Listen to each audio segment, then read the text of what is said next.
the devil, one of his biggest, there are many reasons for which he disobeyed Allah. But one of those reasons was that he wanted recognition. He wanted Allah to acknowledge him and his service.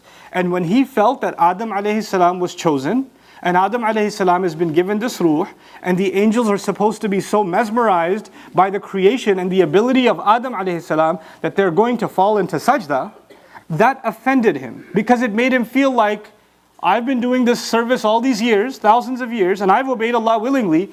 When am I going to get acknowledged? Why did he get acknowledged more than me? I feel like I'm invisible, like I don't matter. And so it wasn't that Allah didn't acknowledge him, what offended him was Allah acknowledged somebody else first. Or Allah recognized somebody, and this is important to know because to you and me, we know Allah sees everything that we do.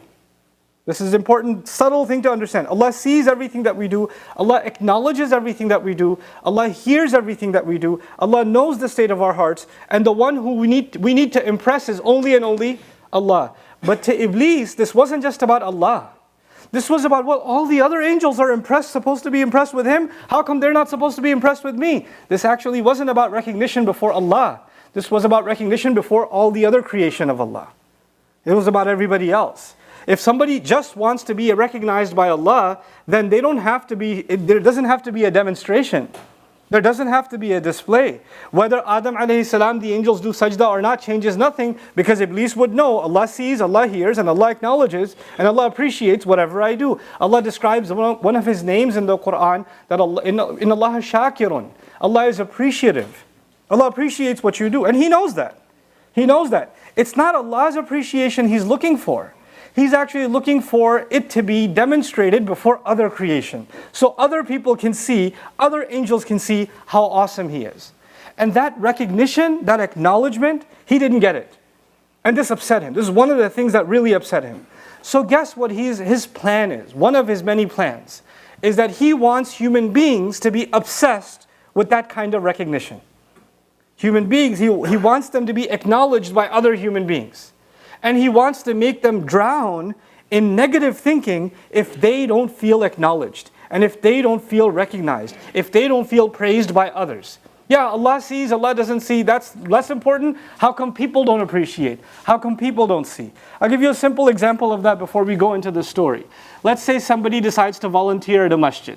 They come every day, they vacuum the place, they help set up, and they give the adhan in the morning and all of it, right? And then at the end, the masjid has a fundraiser, and at the fundraiser, the guy doing the fundraiser says, we'd like to acknowledge our volunteers. We'd like to thank our volunteers from the masjid, especially Brother Muhammad, who moved here last week. And this guy who's been volunteering for 10 years is sitting there like, hey, wait a second. I come clean up every morning. I give the adhan in the morning. I'm the one who opens up and locks up. And who gets the special great acknowledgement? The guy who moved here last week. What is this? I'm never coming to this masjid again. I'm never donating again. Forget this. I want a refund. And he's upset. He's genuinely upset. Why is he upset?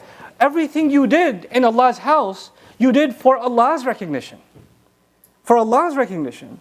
But what offended you was people didn't recognize it.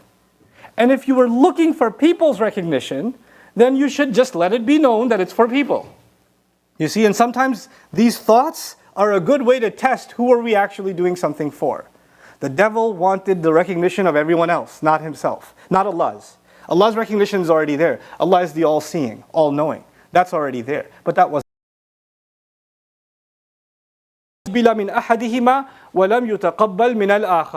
one of their sacrifices was accepted. The other one was not accepted. It wasn't taken from him. Meaning the fire came and consumed one, it didn't consume the other. Now who was the sacrifice made for? It was made for Allah. Just like when the udhiyah is done, today it's done for the sake of Allah.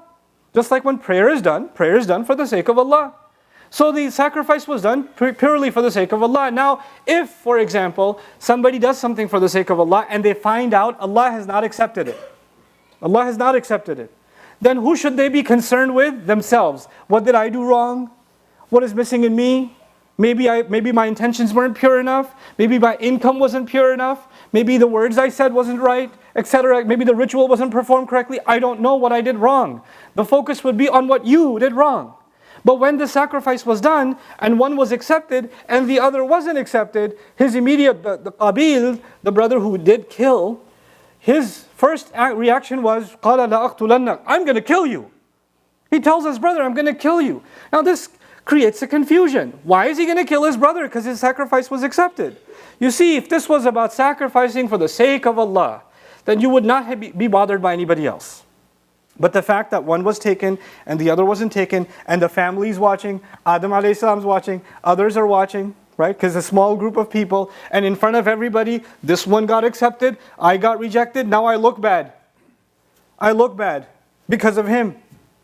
This is the mentality of recognition. It's the same problem that happened with Iblis. He wanted recognition for everybody else, not from Allah, actually, from the angels. Now this brother wants recognition, and in front of everybody, his sacrifice wasn't taken, and he's not, instead of thinking about how he looks bad, he's actually thinking about his brother made him look bad. This is as simple as when a couple of you have, you guys go to school, your kids, you go to school, and you come back with a test, and one of you got a 95, and one of you got an 80, and your mom gives the one with the 95 a hug, says, oh, I'm so proud of you, 95. And the one with the 80 feels like he just failed, even though 80 is pretty good. And he's like, if I can just throw my brother down the stairs, and there's only me left, then my 80 is going to look like a 95. It's going to look pretty. This guy is making my 80 look bad. If it wasn't for him, I'd be all right. But he just keeps outshining me, or she keeps outshining me, and they're the problem. I hate them. They always make me feel worthless. And this is the thought process in their head. Recognition. I want recognition, and I can't help but compare myself to somebody else. So he's so bothered by that, he develops so much hatred by the one who outshines him, that instead of thinking about himself and how he should be worried that Allah didn't accept my sacrifice, I should be worrying about pleasing Allah, he's blaming him because he's only worried about the recognition of people around him. He says, I'm going to murder you. I'm going to kill you. I hate you so much. To get someone to the point where they want someone to die is not a small thing. So the fact that the Quran is mentioning this, it didn't just happen that they sacrificed an animal one day and this one was taken. I was like, that's it, you're dead. It doesn't happen like that. There's an animosity that's built, a jealousy that's built, a resentment that's built. It's a slow boil on the inside. Negative thoughts are just constantly fermenting. And that's exactly like Iblis. Iblis actually had resentment for a very long time. Many of you don't know. When Adam alayhi salam before Adam was created, before he was created, Allah already announced, I'm going to be creating him, I'm going to be putting my ruh in him, and when I do so, make sajda. So for a long time, it was already known that Adam is about to be created, and all that time, Iblis had resentment, but he didn't say anything. Eventually it came out.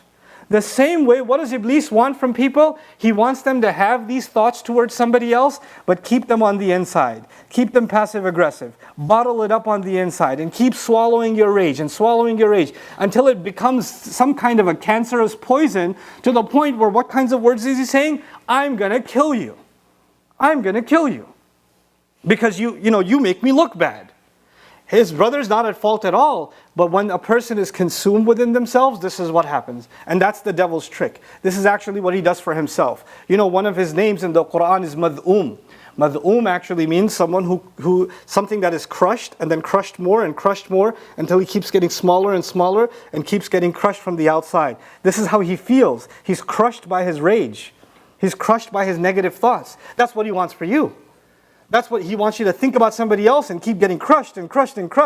Why are they happy? Why do they look okay? Well, how come they have this? How come they have that? And you're just kind of burning on the inside as a result. So he says, I'm going to murder you. And his brother responds, إِنَّمَا يَتَقَبَّلَ اللَّهُ مِنَ الْمُتَّقِينَ. Look, Allah accepts from people who are aware of Him. You shouldn't be worried about me. Killing me is not going to solve this problem. After you kill me and you sacrifice an animal, it's definitely not going up then. So, if you think that instead of sacrificing an animal, you're interested in sacrificing me, that's not going to solve your problem. And the guy who wants to kill his brother knows that. He knows that killing him is not going to bring him any closer to Allah, but he doesn't care because that was never the concern anyway. And his brother says, I think you have some twisted thoughts here, because only people who are aware of Allah, mindful of Allah, cautious of Allah, they protect themselves from making Allah unhappy. They're the ones Allah accepts from. They're the ones who Allah takes from. And so, إِنَّمَا يَتَقَبَّلَ اللَّهُ مِنَ الْمُتَّقِينَ. And then he adds, لَإِن بَسَطْتَ يَدَكَ إِلَيَّ يَدَكَ لِتَقْتُلَنِي. If, in fact, not just that you say, I'm going to kill you, I swear to God, I swear I'm going to kill you.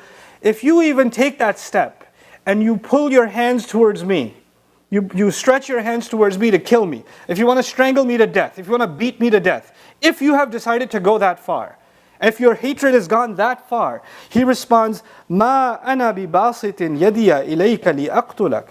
I'm not going to be doing that. I'm not going to try to kill you. Even if you try to kill me, and that's how far you've gotten, I'm not going to try to kill you. And this has to be understood. He's not saying, I don't want to do self-defense. If you want to kill me, go ahead, I ain't going to kill you. That's not what he's saying. He's saying, if your intent is so poisonous, and you're so ready to murder me, just that thought, if you ever heard in military, they talk about something called a preemptive strike. You know somebody's about to hit you, so what do? Well, before they get to hit me, I'm going to hit them first. He's already told me he wants to kill me, so before you get the chance tonight, you better lock your door, because I'm going to come after you. No, he says, just because you've made a threat to me, and you have these intentions, don't you think that you're going to get a reaction out of me, and I'm going to have the same thoughts towards you that you have towards me. Then I'm going to start thinking about how I can destroy you before you get a chance to destroy me. That's the devil's game. I'm not playing it. I'm not playing it. You see? So the idea here, the victim, the supposed victim, is actually saying something very powerful. People who will develop that kind of hatred towards you, people that will even express that kind of hatred towards you, will make you paranoid. How are they going to get me? When are they going to attack? What are they going to do? And as a result, you might start thinking, I have to come up with some kind of preemptive strike. I need to strike them before they get a chance to strike me. And now the devil is working constantly, because now one was obsessed with destroying the other, and as a result, the other is now obsessed with destroying them. He got both of them. And so his brother recognizes that he's not going to fall into this game. I'm not going to play this with you. I'm not interested in destroying you. I'm not going to pull my hands out to kill you. This is not saying that if you try to kill me, I won't defend myself. That's not what he's saying. So this, after first saying that, he adds, "Inni akhafullaha rabbal alameen." I'm the one who fears Allah, the master of all people, the master of all nations. You know what that means? I'm not afraid of you trying to kill me. That doesn't scare me. Crossing a line with Allah, that scares me. You should have been scared that Allah didn't accept your sacrifice. If that happened to me, I would have been scared of Allah instead of being angry. And now that you're trying to murder me, trying to hurt me, just because of that, I'm not going to leave my fear of Allah and fear you instead. I'm not going to fear you. I'm just going to continue to fear Allah, because my protection doesn't come from hurting you. My protection only comes from Allah. So my fear hasn't changed. This is teaching us not to be intimidated by those who hate us, those who express their animosity towards us. Continue to fear Allah. Don't cross Allah's lines. And if you have before, make tawbah, repent, and Allah will protect you. That's the only way protection will come. Inni akhafullaha rabbal alameen. Then it seems things escalated. The brother basically got physical and is beating his younger brother, or the weaker brother, to death. Okay, and he's pounding on him. And then comes one of the strangest ayat in this story. Inni uridu an tabu'a bi ithmi wa ithmika. I want for you to carry to draw on yourself my sin and your sin. The guy who's being beat up, the victim, is now saying, I want that when judgment day comes, I want Allah to take my sins and put them on you, not on top of your own sins. Why is this in the Quran? First of all, when someone's a victim and they're being hurt, they're physically being hurt. He's physically being hurt. You know, if you think of it in a very raw way, one guy says, I'm going to kill you. And the other guy says, I hope you take all my sins on judgment day and burn in hell. So one guy says, I'm going to kill you. The other guy says, I want you to burn in hell. فَتَكُونَ مِنْ أَصْحَابِ النَّارِ وَذَلِكَ جَزَاءُ الظَّالِمِينَ. You'll become from people of the fire. Right? So how is that okay? Well, it's okay when somebody's hurting you, and somebody's attacking you, and somebody's destroying you, and somebody's out to murder you. If things go that far, and someone says, you know what? I'm not going to attack you back in this world. I'm not going to hurt you in this world. But I'm going to ask Allah that He takes my sins and puts them on your account on Judgment Day. Your harm towards me is going to benefit me on Judgment Day. You know, interestingly, you may have heard when somebody talks about you or hurts you that they're giving you their good deeds. He doesn't even say, I hope I take your good deeds. It's like he's telling about his brother, I don't think you have that many good deeds anyway, so I'm not worried about taking your good deeds. But you know what? On Judgment Day, I'm going to take my sin. I want my sin to be carried by you on top of your own sin. And then you'll be from people who burn in hell. فَتَكُونَ مِنْ أَصْحَابِ النَّارِ. You'll be from the people of the fire. And that's what wrongdoers get. That's the final compensation. Killing me will accomplish what? What will you gain? Hurting somebody else will increase your rizq. How? You know, the devil has destroyed so many people. Is his anger and rage and frustration and the hatred that he has inside of him, has it ever been cooled off? Is he burning any less? No. So you think that hurting somebody else is going to somehow cool you off on the inside? No, it won't. It won't. Especially if it's rooted in this kind of misplaced jealousy and misplaced rage. Instead of looking at the fault of your own, you compare yourself to somebody else and you just want to see them hurt. That's what's going to happen. You're just going to keep on burning in this life and then for real in the next one. So then Allah says, فَطَوَّعَتْ لَهُ فَطَوَّعَتْ لَهُ نَفْسُهُ قَتْلَ أَخِيهِ فَقَتَلْ. Then the person who wanted to kill, his inner self made it easy for him. He convinced himself, just do it, just end this. When he heard, oh, I'm going to burn in hell, I hate you even more now. And he kills him. And he commits that murder. He actually immediately does. And when he does it, Allah describes him, فَأَصْبَحَ مِنَ الْخَاسِرِينَ. Then he became from those that have lost. In his mind, he was going to gain. All he gained was loss. All he got out of this was loss. I take you back to what happened. Iblis made a promise to Allah that he will come at us from all sides. Iblis wants us to feel what he felt. Iblis has hatred towards human beings. So what does he want? He wants human beings to develop hatred for other human beings. Allah even described, بَعْضُكُمْ لِبَعْضٍ عَدُوٌ. You are going to become enemies to each other. How will we become enemies to each other? When we follow the way of the devil. You see, this was being taught to the Muslims when they were going to deal with the Jews and Christians. I said this in the beginning of the khutbah. I'll take 2 more minutes. I know it's overtime. So, we were being told this as we were going to deal with other civilizations. Why? Because the Jews and the Christians were going to say, how come they have revelation? How come they have a book? How come they think they have the right religion? There's going to be a comparison.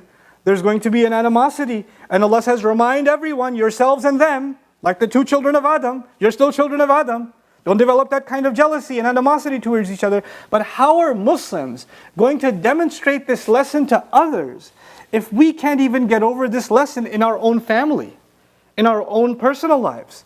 If we don't even remember what this is, and we carry that kind of negativity inside of us towards other people, and others are carrying it towards ourselves. If that's the case, how are we going to ever actually be a hujjah for the other nations that are supposed to see the beauty of Islam?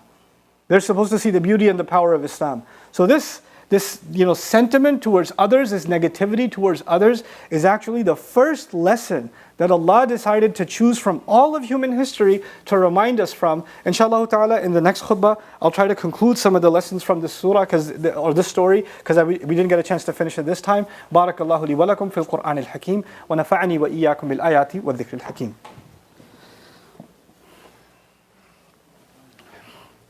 الحمد لله وكفى والصلاة والسلام على عباده الذين اصطفى خصوصا على أفضلهم وخاتم النبيين محمد الأمين وعلى آله وصحبه أجمعين.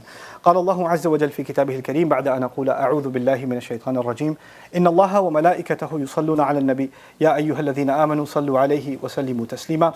اللهم صل على محمد وعلى آل محمد كما صليت على إبراهيم وعلى آل إبراهيم في العالمين إنك حميد مجيد. اللهم بارك على محمد وعلى آل محمد كما باركت على إبراهيم وعلى آل إبراهيم في العالمين إنك حميد مجيد. عباد الله رحمكم الله اتقوا الله إن الله يأمر بالعدل والإحسان